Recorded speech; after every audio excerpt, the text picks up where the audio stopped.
You're listening to Relatable with Stephanie Michelle, only on LA Talk Radio. Hello, everyone, and welcome back to another episode of Relatable. I am your host, Stephanie Michelle, and we have a really important topic today that I hope we get to cover some details. This was what my friends were requesting today. They're like, we want to hear more. We want some details. We're a little confused about this. And what we're going to be talking about is, what's happening now that marijuana is legalized for adults, I should say, in California. So when I say cannabis or marijuana, some of you might think of simple things like little giggles or having the munchies, but really it's gotten very complicated now that 29 states have passed laws that legalize marijuana in some form. And all things associated with it are getting really complicated. So the use, sales, regulation, and everything else that goes along with it. For me, I'm going to start with the easy part. So when I when I voted yes for Prop 64, I voted yes because I think marijuana is the least harmless drug out there. That was a pretty easy decision for me. I knew the issue was more complex, but that's where I started. I didn't always feel that way, I have to say. In my 20s, I had a boyfriend that would bring his friends around in the house, and they would get extremely high and talk about things they would never do and mess my home up and eat all my food. And so I had this energy around it. Oh, it's just wasteful, and I don't want any part of it. Flash forward to today, I would consider myself more of a wellness user than a recreational user. I'd say that's about 80-20. I'm a very busy person. I don't sleep very well and do experience some levels of stress. And so it's been really helpful for me. And as I've learned more about it, I really understand how amazing it can be for all kinds of different reasons. So people, of course, are going to do stupid things if they overuse it, but there are so many uses for treating such things as depression, chronic pain, PTSD, just to name a few.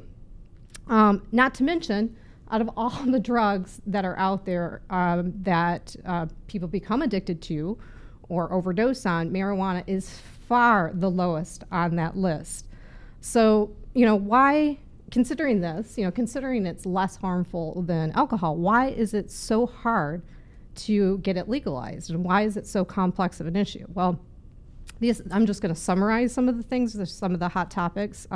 First of all, there's contradictory laws, and the federal laws and state laws that make it extremely hard for even medical users, growers, and dispensaries to operate.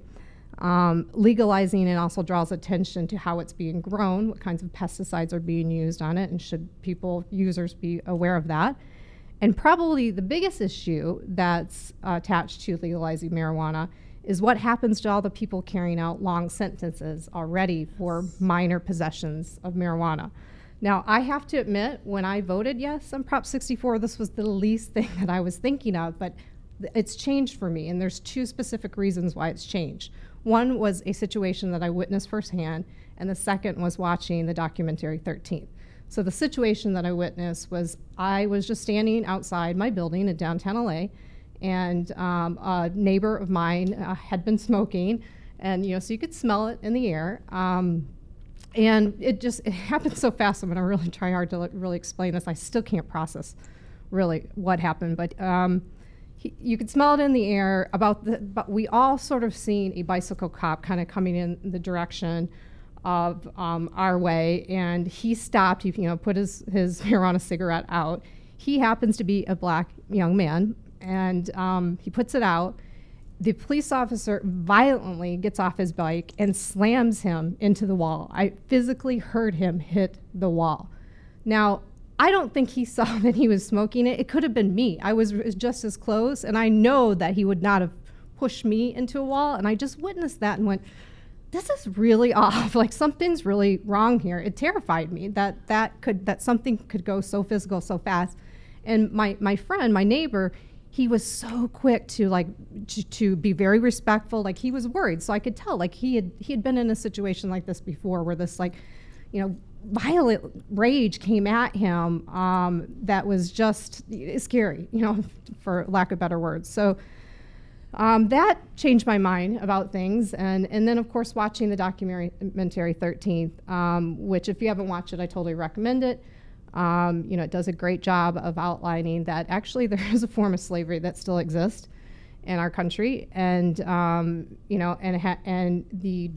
war on drugs kind of helped aid putting minorities in jail that would end up having to do some slave labor of some sort. I'm summarizing this. There's so much that goes on in that documentary, and I do believe that everybody should watch it. So, I've changed my mind. My views have broadened on this, and I think there's some things are terribly wrong here. And I know my guest feels the same way, and I think she'll be really helpful to shed some light on what needs to be done now. So my guest today is Lynne Lyman. She is the California State Director, for the Drug Policy Alliance. The Drug Policy Alliance, DPA for short, is the nation's leading organization promoting drug policy that is grounded in science, compassion, all my favorite things in one row, science, compassion, health, and human rights. Yeah. Just the basics. Yeah, just the basics, right? Their supporters are individuals who believe that the war on drugs is doing more harm than good.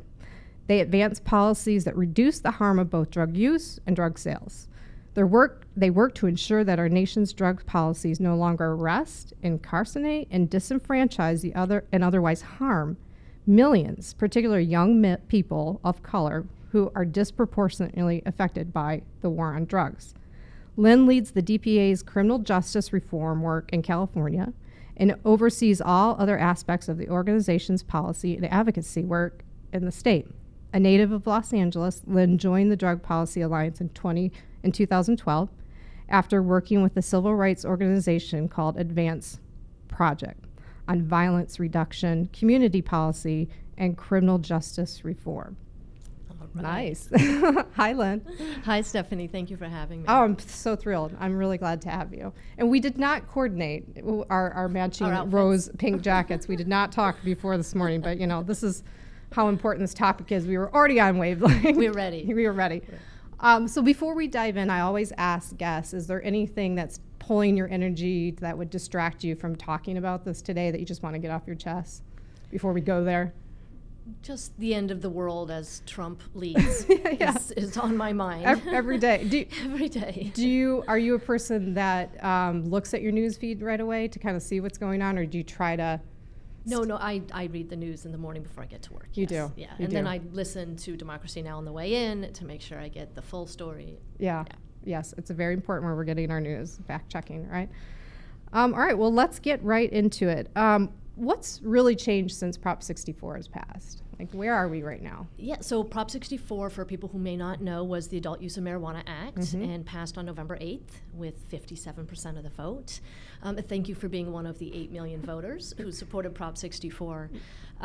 So what changed immediately was the criminal penalty reductions went into effect at midnight that night. So marijuana was decriminalized on November 8th. Okay. So millions of people got out of jail. Well, millions of people weren't in jail. Okay. Thousands of people were in jail. Okay. And in California, and too, this is just California. Yeah. The process of getting them out of jail takes some time. So nobody was released immediately. What did happen immediately is everybody who showed up in court on November 9th for a pending marijuana charge, their case was dismissed. Wonderful. And we began to receive messages that day from people who said, thank you for giving me my life back. It's been 3 years. I thought my kids were going to be taken away. And so that was really what we felt immediately.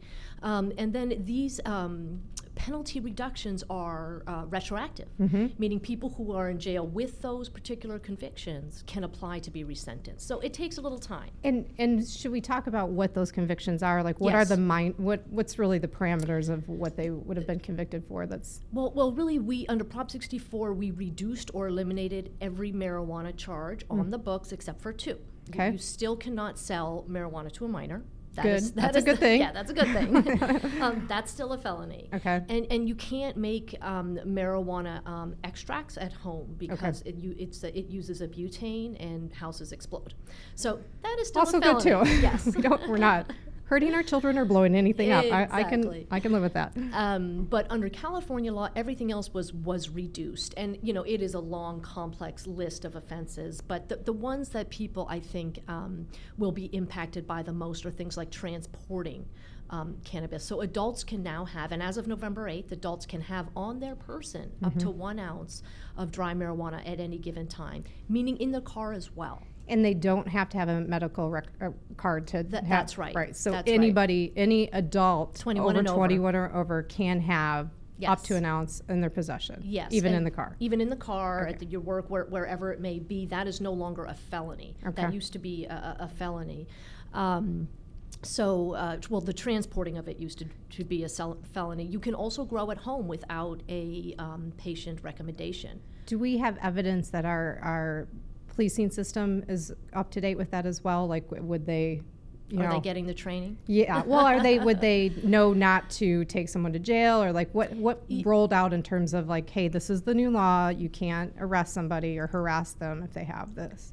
Well, not enough. Okay. But what did roll out was the California Law Enforcement Training Institution is called POST. Okay. And they did, when new laws pass each year, they do update sort of the guidelines, and some police agencies undertake additional training, some don't. Okay. So it's a little spotty, but if they did make the arrest, they would find out very soon that the arrest was not going to be followed through on. Mm-hmm. The other thing that changed on November 8th, which is so huge, and as a parent of a teenager, particularly an African-American teenager, children can never be arrested in California again for marijuana.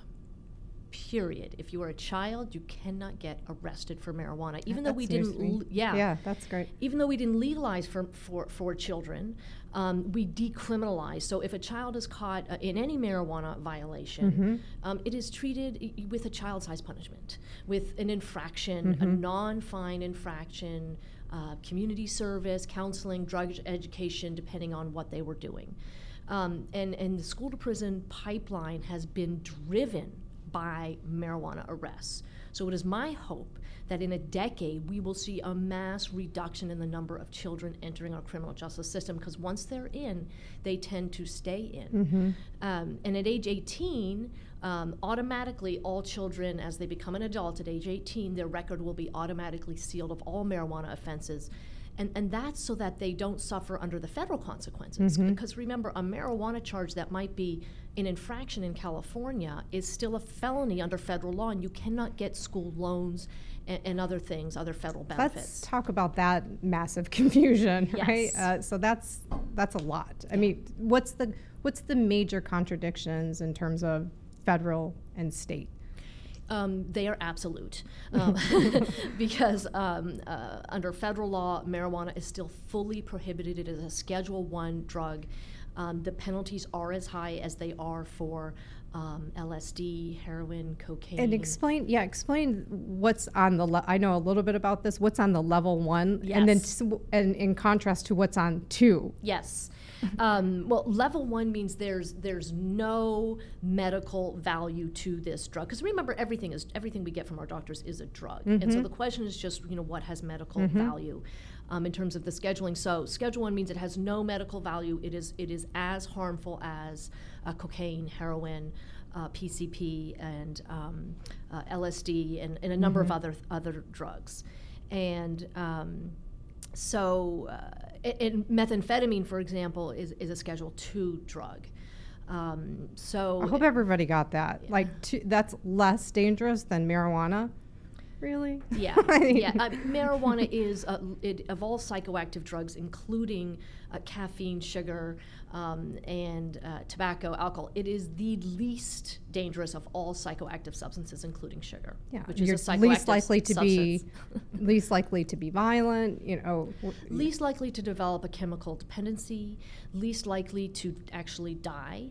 There's never been a fatality cause from cannabis ingestion. I think I should point that out. There's never been Zero. The number Nobody's is 0. died on an overdose of marijuana. Yeah. So So under federal law, everything is still extremely prohibited.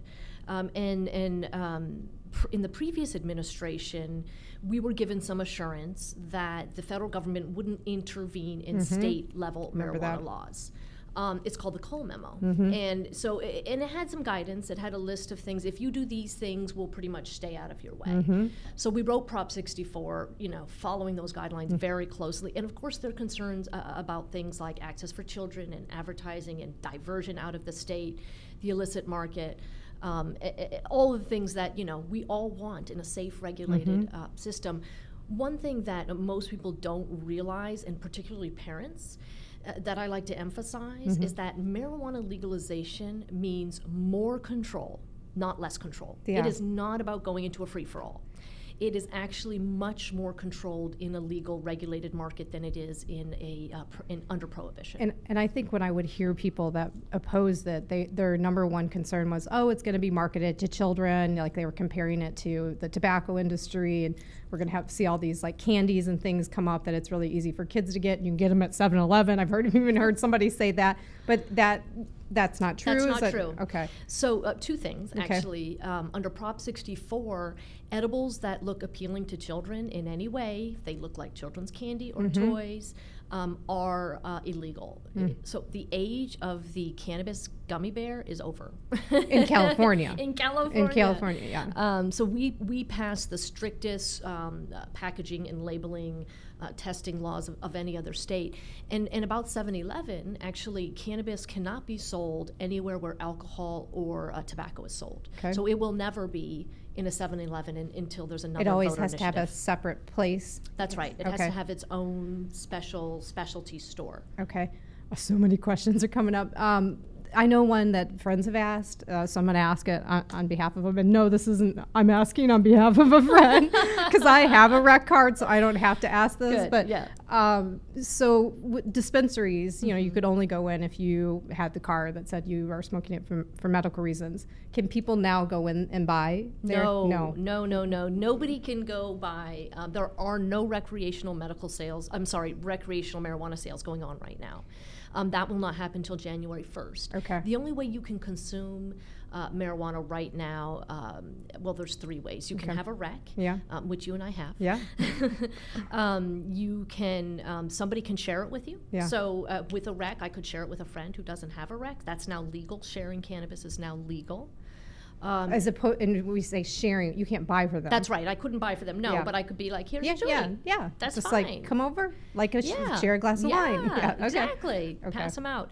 And then of course you can grow your own. Okay. It's slipping off. Sorry. It's all right. Mine slips out of my ear all the time. There's no good headset for women with hair. Small. So you can grow your own. So every adult can grow up to 6 plants in their home per household. So if you have 2 adults, you can still only grow 6. So per household in California, you can grow your 6 plants. And so you can grow your own, and it's not that hard. Yeah, there's all kinds of places. You can order it online, basically, right? You can't order anything online. I mean, seeds, I guess, you'd probably have to get a seed from a friend. Again, you can't make any purchases of cannabis products until cannabis businesses are licensed for that, which begins in January. Okay, and that's where we get into a whole nother can of worms, right? Because it's still illegal on the federal side to even have a cannabis business in some ways, right? They can't. That's right. Yeah, it is completely illegal. So a cannabis business is considered, high-level drug trafficking to the feds.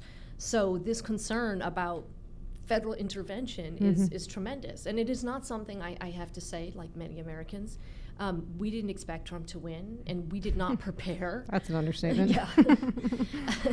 We didn't prepare for a battle with the feds. We really thought that we would get the same sort of discretion, leave the states alone while they figure this out. So now with the new administration, Trump himself has been kind of all over the map on cannabis and marijuana, so it's hard to know what his position is. But the position of his attorney general, Jeff Sessions, is very clear. This is a man who said he thought the Ku Klux Klan were good guys until he found out they smoked marijuana. Wow. So that was his only problem with them. That was his only problem wow. with them. I haven't heard that. Wow, that landed like Yeah. somewhere.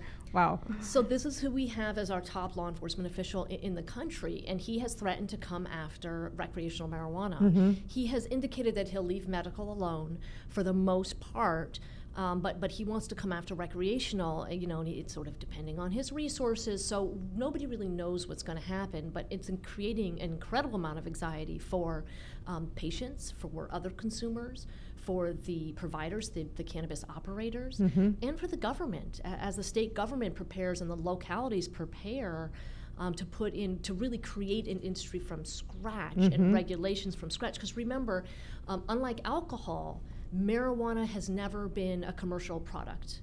Before we enacted marijuana prohibition, which was in 1937, marijuana was just a sort of a home remedy that people used, and people have been smoking and consuming it otherwise for thousands of years all over the world. So it wasn't until 1937 that we prohibited it and we made it illegal. So this is now the first time that anybody, not us in California, they've now begun in Colorado, Washington, Oregon, the country of Uruguay, but where any governments have had to create this. What makes California so distinct is our size and the longevity of our medical industry. So we have nearly 40 million people in California. All of the other states legalized put together don't even equal that. So there's states with maybe 5 million people in them each, which is like the city of LA for us. So, Right. so Traffic on any given Tuesday. exactly, right? Yeah. Just getting to work. The 4 or 5. Yeah. So creating a commercial system of this size for this product has never happened in history. So people do need to understand that it's going to take a while to get it working properly. It's not like on January 1st, everything's gonna be smooth. It's gonna take a while.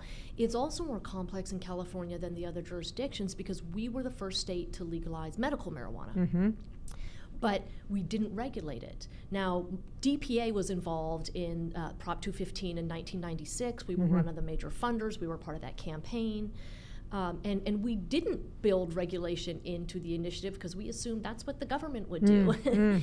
Yeah. And after 20 years of refusing to regulate medical marijuana, because it was a political, hot topic in Sacramento, that finally happened in 2015. The governor did sign medical marijuana regulation. So, but you had, which also has not been enacted yet. That will also, the commercialization of it begins in January. So really we have 20 years of a quasi-regulated market because some cities regulated, some didn't, the state didn't know what to do, there was lots of court battles. So some cities opted out of it. Some cities opted out. And so what we have is like a mess on our hands. So it's not like we're starting from nothing in California and putting together this nice little system.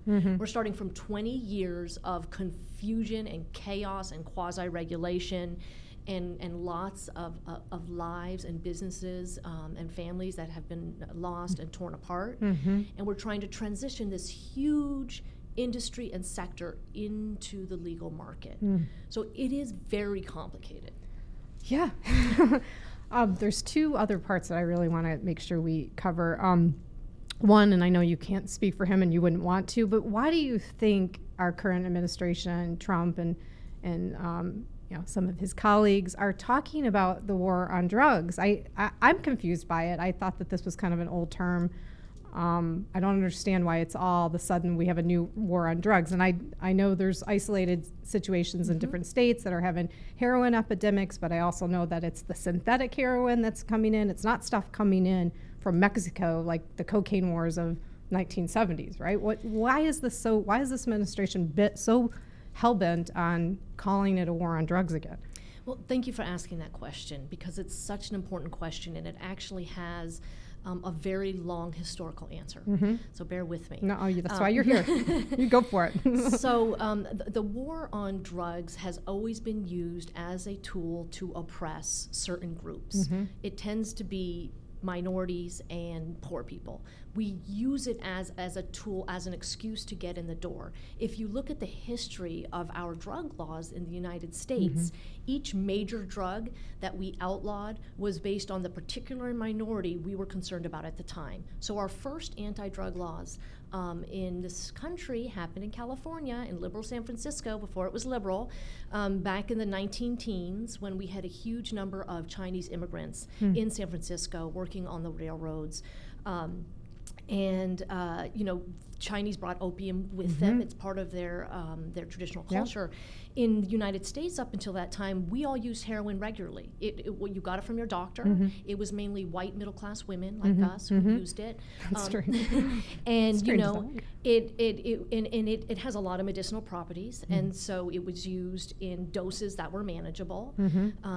And so heroin was something doctors used for their patients for a number of ailments. So with opium, what happened was we wanted to oppress the Chinese. We wanted to get them out. There was some fighting around, who was going to get the jobs.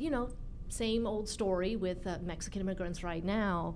And so they passed the first anti-opium laws in San Francisco. We can make a correlation to it, Lynn. Is there if someone's listening and go, oh, well, Yes. yeah, you think that's what happened, but is it Everything on? I'm saying is based they've said, hey, in order to control the Chinese population.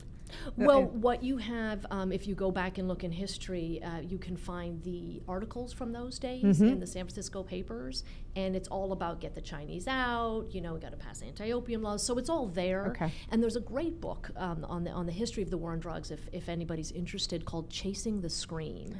We'll share that in resources after the show for sure. Okay, because he really tells the story in a really storytelling kind of way. Johan Hari is the author, and he tells exactly how this was constructed. It didn't happen. It was never led by public health officials or public health concerns.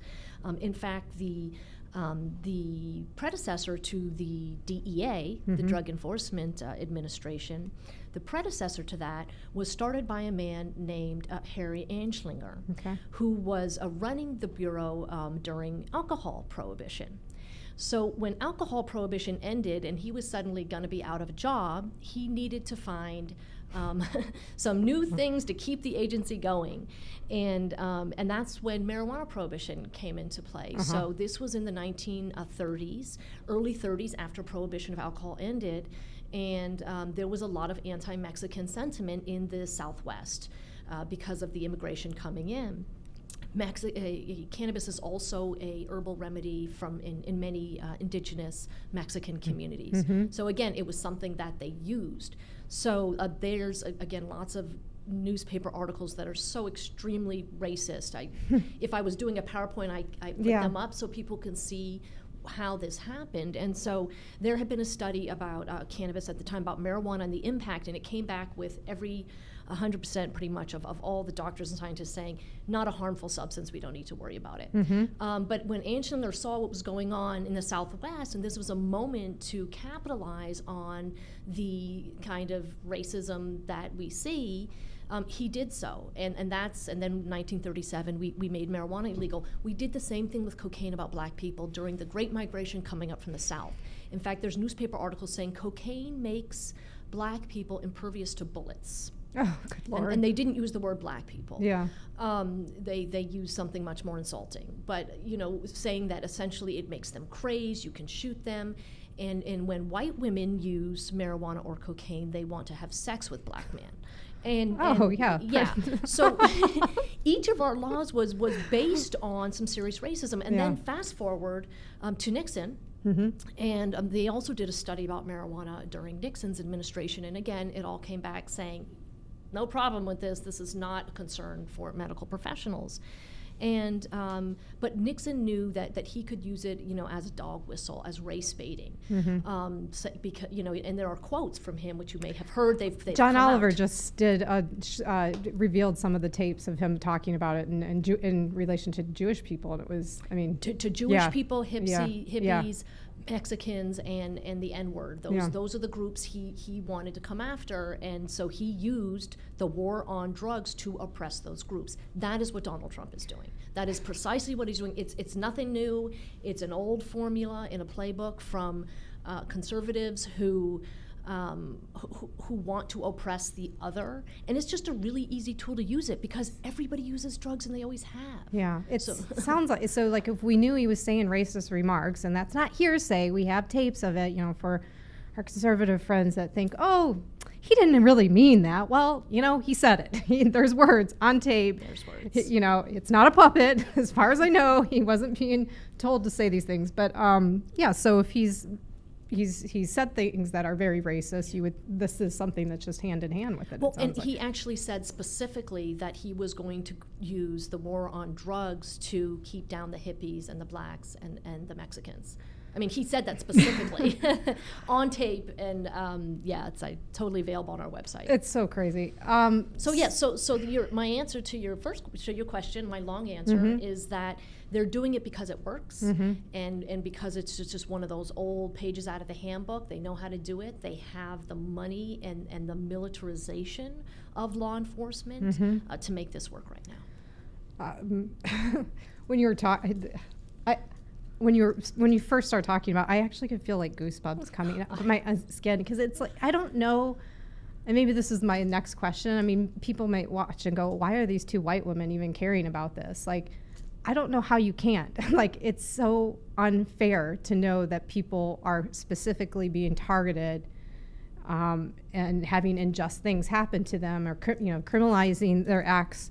And yet it wouldn't be the same for you or I. Like, no. I can't be for equal rights or, care about the quality of my own life without caring for the quality of other people's lives. I don't know how that doesn't go together, Thank you, because, not enough white people feel that and own that and say that. And as white people and as white women, and we're the least likely people to be harassed by the police, we have to recognize our privilege. Now, we don't have privilege everywhere. I don't have privilege in a male-dominated workplace. I will tell you that for sure. I feel less, maybe this is the other reason why I feel more connected to this.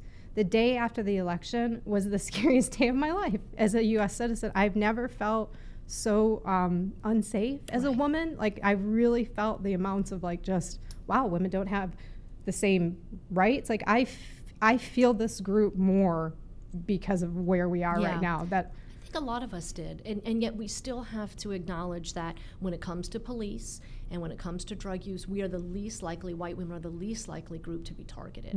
I can use my cannabis pretty much anywhere. Nobody notices, nobody cares. And you talked about your neighbor, and that is what happens. I'd like to share a statistic, because a lot of people in California think, and I got this during the campaign, well, marijuana is practically legal anyway. Why are you trying to do this big campaign? And it's almost always white people who say that. And here's why. In the last decade, 500,000 people were arrested for a marijuana offense in California. That's a felony or a misdemeanor arrest. And of those, the vast majority were Black and Latino men, particularly young men, even though white people use and sell marijuana at higher rates. Across most drugs, it's roughly equal. We all use and sell drugs at roughly the same rates across race lines. With marijuana, white people use and sell more. And yet still, we are really unlikely to be persecuted for it. So who is bearing the brunt of our marijuana prohibition in California has been our young Black and brown men. And that is how we've devastated communities. And so, yes, we have to care about it, even though it doesn't impact us directly. Of course we have to care about it, because it is not equal treatment under the law to start with. And it's devastated communities, torn them apart. Another part of Prop 64 that many people don't know about is we did put some sort of reparative justice funding in there. Because we believe that, we're trying to change the law moving forward, recognizing that it didn't work, it was bad, it was a mistake, but we can't not look at the harm we've done. We have to look back. And who'd we leave behind, and who was devastated by this war on drugs and this war on marijuana. And so we put in a $50 million community reinvestment fund that comes from the revenue, from the sales, and that will go back to those communities that have been most impacted by the war on drugs. And we have to begin to do that with all of our laws. It's like, okay, we're changing it now because it was a mistake, but who was harmed, and what can we do to begin to make amends for some of those harms we committed as a society? Yeah, let's, I'm sure you've seen the documentary, The 13th. Yes. Let's talk about that. Why should people watch it? Let's start there. Why do you think people should watch that? Well, I think anybody who doesn't know what the 13th Amendment is, the minute they hear that, should watch the movie. And those of us who know what it is, but may not know the depth of the history, should also watch it. But the 13th Amendment, for for listeners and viewers who may not know, is the one that ended slavery. But the thing is, it didn't actually end slavery. It's very clear that it didn't when you read it, too. It's there surprising. Was a loophole. It's surprising how clear it is. And so there was a loophole, and the loophole is that it ended slavery for anybody who is not in the penal system, so who's not been convicted of a crime. So slavery is still okay if you have been convicted of a crime. And so what has happened over the last couple hundred years is we went from slavery to really penal colonies where black Americans who are now freed committed petty crime. Often, they weren't even real crimes. They were often made up. But then when they would be sentenced to incarceration, and then they would be forced to work for free. So right back into slavery. And the plantations would actually lease them back. So that was the first step. And so it changes. The thing is, it changes with each generation what this looks like. The next generation looked like Jim Crow. So Jim Crow laws, preventing people from voting and poll taxes and all of the things that encompassed Jim Crow, separate but equal, segregation. And then as we finally got through the sort of the Civil Rights Movement and the Voting Rights Act and the other components of the Civil Rights Movement, we moved right into the beginning of mass incarceration. I mean, you had the Civil Rights Movement in the mid to late 60s kind of ending with the assassination of Martin Luther King, and today is the 49th anniversary of the assassination of Martin Luther King when he was giving his last speech. And then we went right from that to 3 years later, Nixon declaring the war on drugs, which was the beginning of sort of the next iteration of slavery, where we have incarcerated more people than ever in history anywhere in the world. I mean, this is a precedent. It's just never happened in human history that a society has incarcerated so many of its own people. Societies have incarcerated other people's people, other countries, but to incarcerate so many of our own people, the number which you may be familiar with, the United States has 5% of the world's population, but 25% of the world's prisoners. It's just never happened. It's unfathomable to contemplate how many people, and those are just the ones behind bars. Yeah, and some may be listening and go, well, they committed a crime. It's okay that we use them for labor. Keep in mind that there's also, and you could probably correct me if I get the statistic wrong, many people do not even get a trial. It's a very high percentage of people that go into the criminal justice system and haven't had a trial. So lots of people in jail are not criminals. They're just people that didn't get a fair trial, or they're in there for something minor, that could have, they could have, with the right attorney, could have gotten out in a year or less than that. Well, there's three kinds of people behind bars. There's those that have not even been sentenced, those who've just been charged with something but have not been sentenced. They make up 60% of our jail population. Wow. Not our prison population, but our jail population. And in LA, our jail population is about 17,000 people. 60% of them are just awaiting sentence. And this calls in the need for bail reform. Most people are kept, particularly the petty drug crime ones, are kept in jail because they can't afford to pay bail. It's not based on their risk, which is what it should be based on. So that's one segment. The rest of the people who are either in jail or prison, you're right, over 90% of them did not get a trial. They plead. They did a plea bargain. And then there's the, less than 10% who actually had a trial. Whether it was fair or not, who knows, but they had a trial. So we have so many pieces of this that are problematic. The other thing that fills our prisons and our jails is we have these crazy enhancements in California. So you do a crime today and say it was transporting cocaine. That would be a felony offense. And so you're going to get the mandatory minimum for that, which could be between 2 and 5 years. And if you have any drug crimes in your history, you're going to get an extra 3 years for each crime, even though you finished your time on each of those crimes. So say you have 3 crimes in the past, now you're doing 12 years. This was like the Clinton era, right? The 3 strike. This is where it came into play? A lot of it happened under Clinton at the federal level, but we've been doing this in California. These are all state laws because actually most most drug crimes and most crime in general is handled by state and local police, not by the feds. So, yes, under Clinton in the controlled, the Drug Control Act, we increased federal sentencing at tremendous levels. Did he or Hillary come out and say that was a mistake? They did. Both of them. Both of them did at separate occasions. Yeah. I mean, he had one big speech where he did that and he apologized. I actually think he was speaking to the NAACP at a conference, at their annual conference, and Hillary Clinton made sure to mention it and reference it several times throughout her campaign. She didn't start off that way. There was a lot of pressure from Black Lives Matter and other civil rights groups, but she got there. She did sort of accept that was the wrong solution for a problem. I wish she talked more about that, because there are so many people, really down on her as a candidate for all the things associated with her husband and things that they've done in the past, and I wish she would have come clean and said, and because I did that and I was there, that's why I want in. I want to fix it. Like, that would have been a better thing to run on, like fiercely run on, like, look, I've been there, I know this didn't work, I now have some better solutions for this. Like, so much. I wish I would have liked to have been a campaign manager during this time, because I am a marketer. I do study like behavioral science. I know at what levels people were being manipulated through social media to believe a certain thing or to elicit a certain response. And I know the Russians had a little role. Oh my God! But even just the campaign. I mean, the amount the manipulation of big data through social media.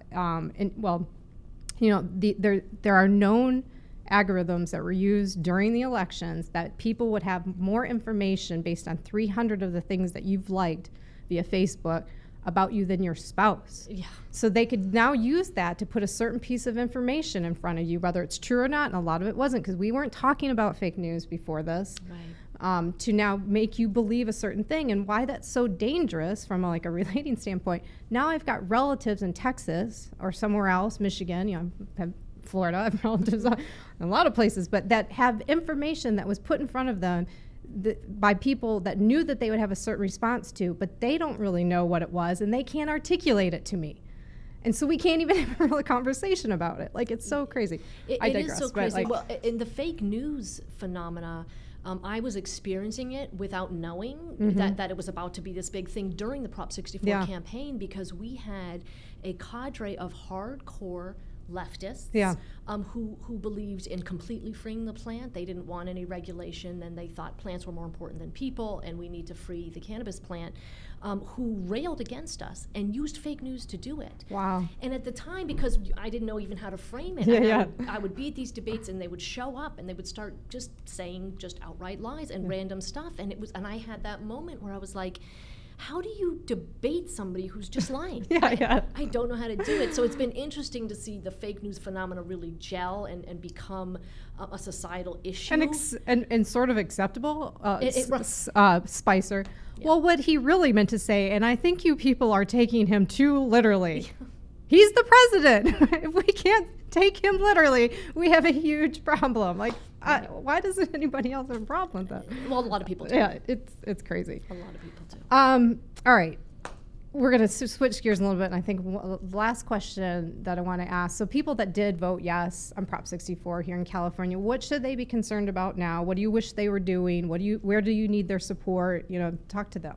Thank you. So we need lots of support, because election night was the beginning, not the end, of the real battle to legalize marijuana. Implementation is tremendously complex and requires a lot of work. And we're working so hard on implementation all over the state. And when I say implementation, it means a couple of different things.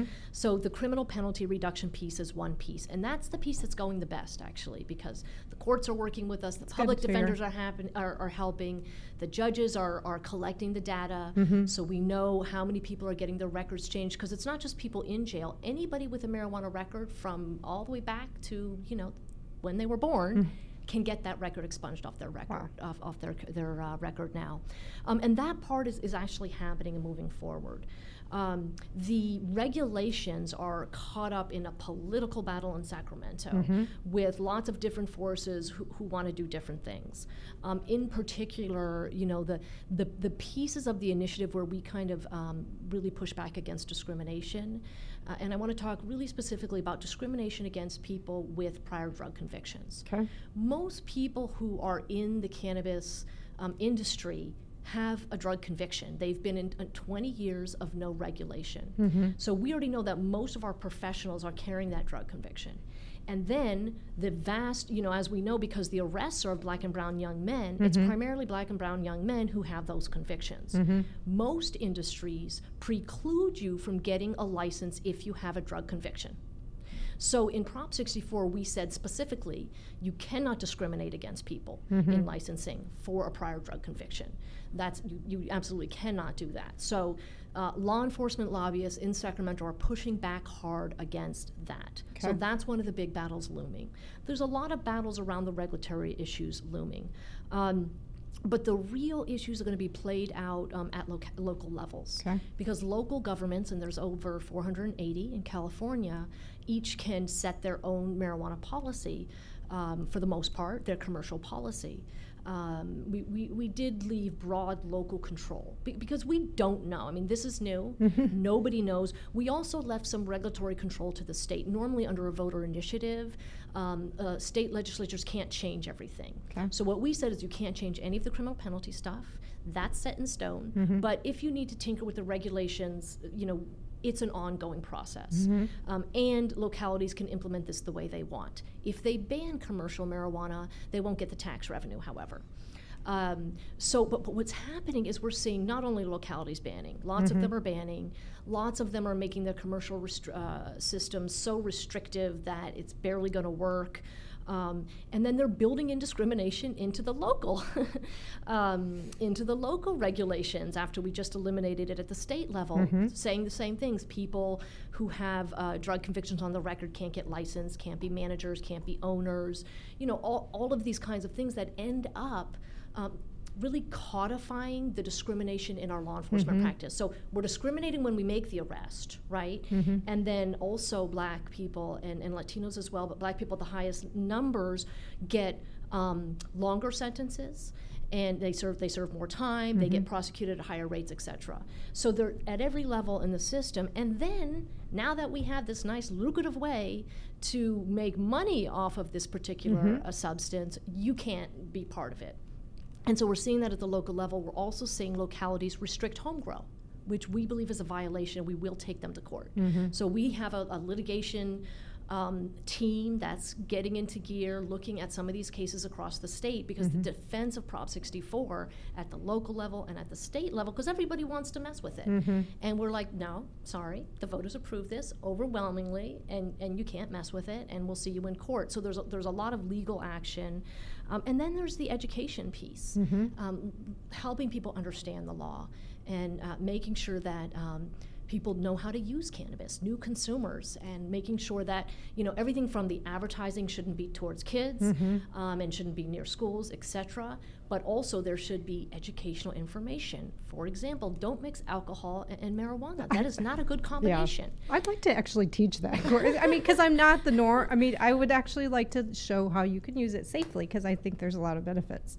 Absolutely, and I like that you said at the beginning that you use it as it's much like of a 80% wellness, 20% recreational, I think, is my mix. I really believe that all cannabis use is wellness unless you overdo it. And like anything, if you overdo anything, you are now, in risky behavior. But cannabis itself is incredibly valuable medicine and just wellness supplement for so many reasons. Yeah. So I like that you said that. I always talk about, I'm like, yes, I'm a patient, and I use it as a substitute for a number of prescription drugs, but I also use it for wellness.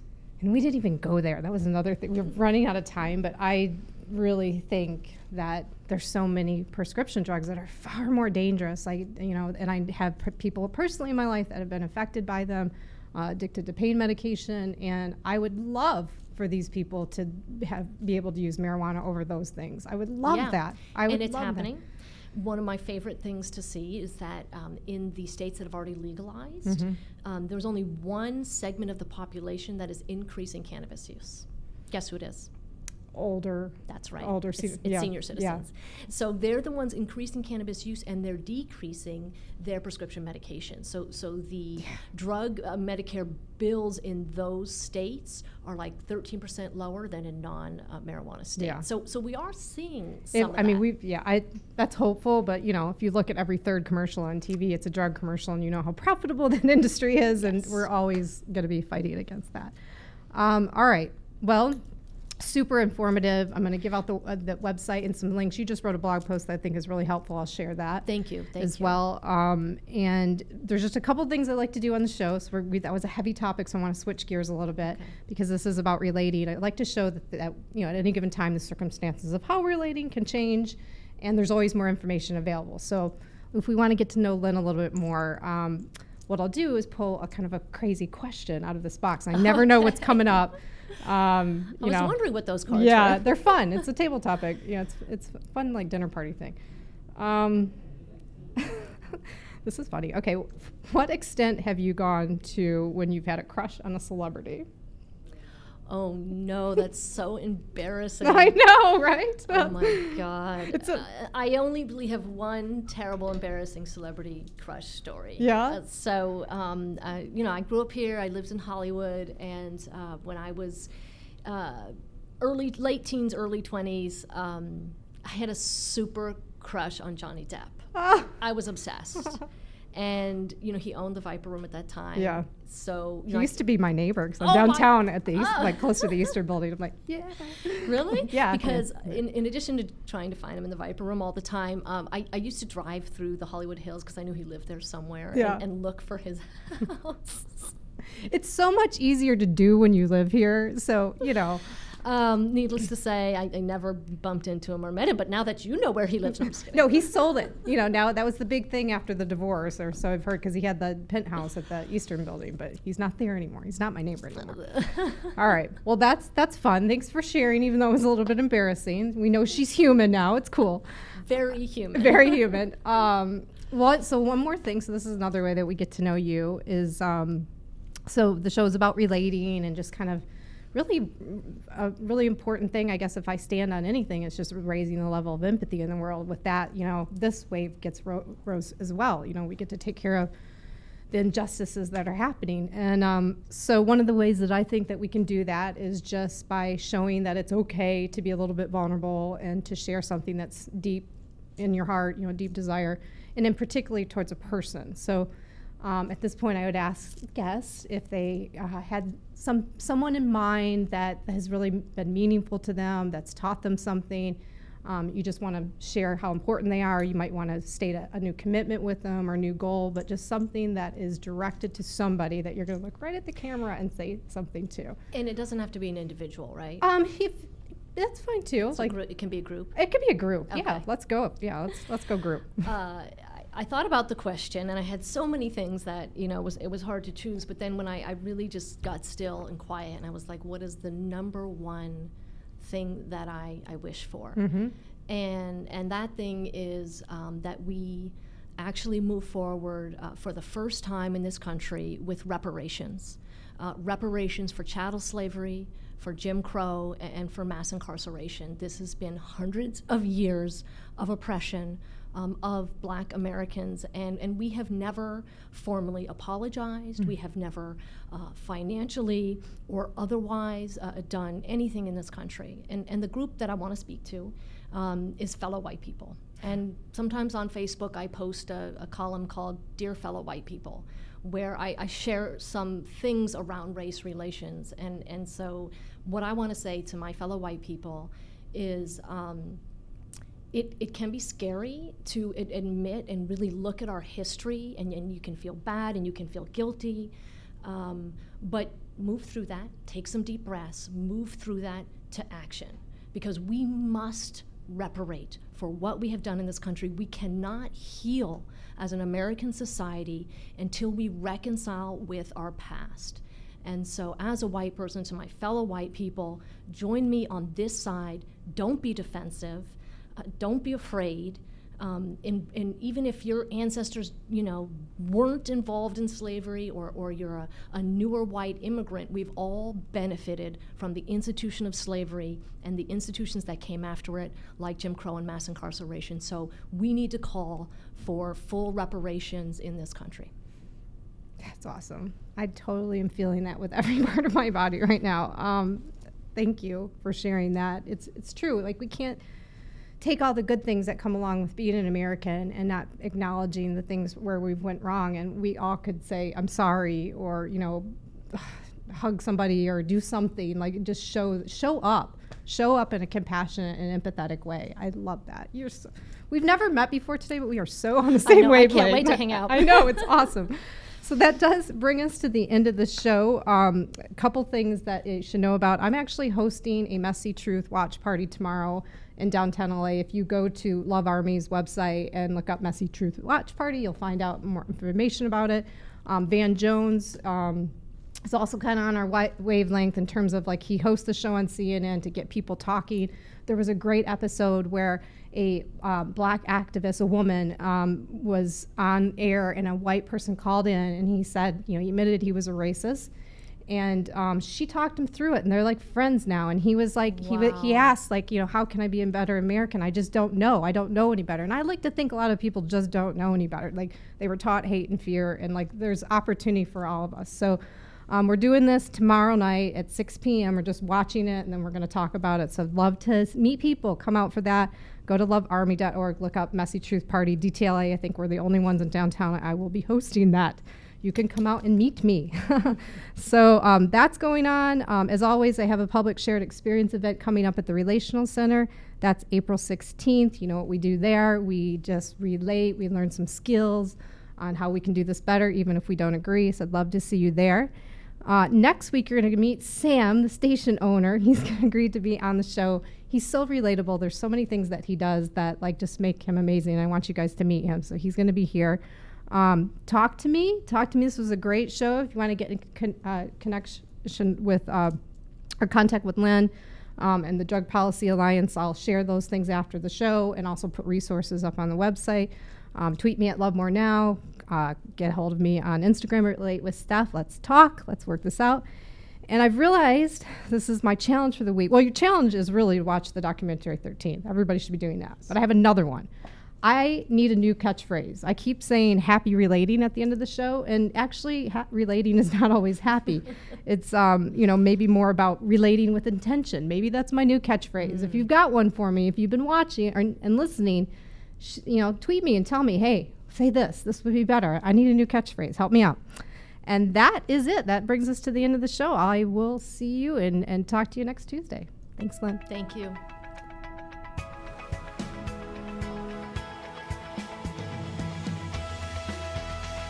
You're listening to Relatable with Stephanie Michelle, only on LA Talk Radio.